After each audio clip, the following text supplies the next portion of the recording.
Ryse combat is about the player stepping in the shoes of our main guy, Marius Titus. You are a Roman warrior. You are working your way up through the ranks. It's brutal, it's up close, it's intense. He's that grounded, he's strong, he's powerful, he's heroic. He's not about flamboyant moves, he's not a ninja, he's a warrior, he's a soldier. And so when we think about him as a warrior and we think about how he's gonna fight, then those are the kind of concepts we try and think about.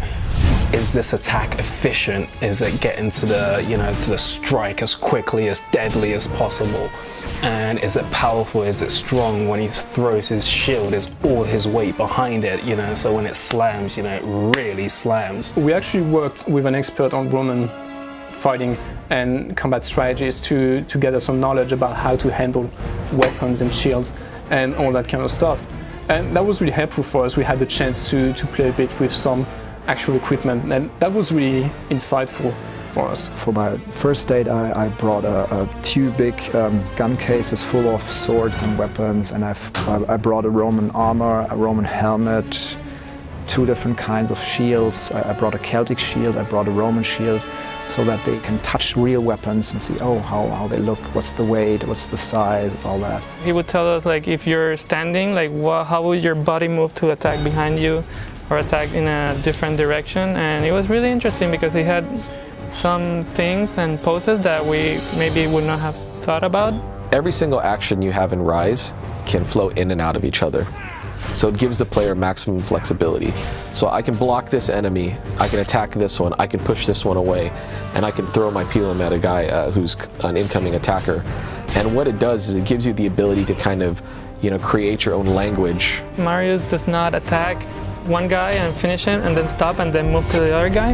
It really means he's attacking this one and then goes to a different guy and then another guy, push, deflect, stab. So he can all do that continuously as long as you're chaining the combos correctly. Based on the type of enemy you're dealing with, there'll be a way to defeat him. So certain enemies will have to kind of deal a lot more damage to take them out, and that can happen two ways. One is you can choose the damage perk and decide to kind of take more off of him, or you could choose the health perk to stay alive longer, to be able to maybe get more hit points. You go into an encounter and the first thing you do is say, okay, who am I facing? What can I do? And then the next one could be completely different because you've got a completely different setup. And then on top of that, we have this layer where they work together. And that's when things get even more interesting because they'll attack differently when they've got different supporting AIs around them. And so that takes the intensity up to a different stage. The player can switch from one action to another action, from one AI to another AI. And it's also about how the AI interacts to try and break the player's flow. So in Ryse, you can expect to unlock a lot of executions throughout the course of the game. You're kicking a guy off a ledge, so you may kill him that way. If you get close to a fire, there's numerous executions there. If you're in the water, if you're against a wall, if you're against a ledge, it goes on and on and on. The executions really stack up. We're definitely going for a higher level of emotion out of our characters. Not only in cinematics, not only in executions, but also live in combat. We did a lot of stuff with the camera stuff. We did really extreme animations, really close animations. Intensity, it's about brutality. It's about being close to the enemy that's trying to kill you as you're trying to kill him. So one of the final things we're really trying to achieve with the Ryse combat is give it a skill for mastery. When we take flow and we take the intensity of the AI and bring them together, that's when the depth and the scope for mastery becomes apparent. Because in one encounter, you can finish it a certain way. Maybe you kill everyone, but you didn't quite execute everyone. So then you want to play again, set them up in different ways so maybe you can execute everyone, but maybe you didn't double execute everyone. Did you perform the perfect chain? Was your flow from beginning to end this seamless, smooth transition from move to move, enemy to enemy, where you've got them all set up in this perfect state and you just push the trigger button and they all just fall? An important aspect of kind of doing this whole game is this, idea that, we can create a combat system where you can be more emotionally engaged to what your player is actually doing.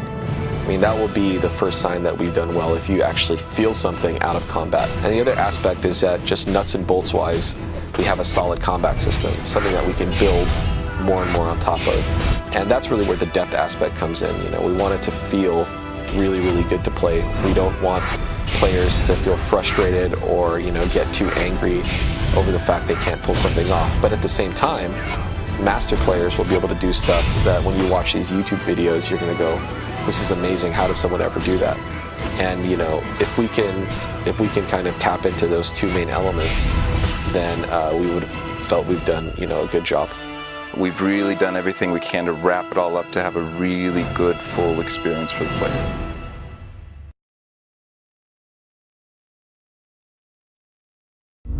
Achieved with CryEngine.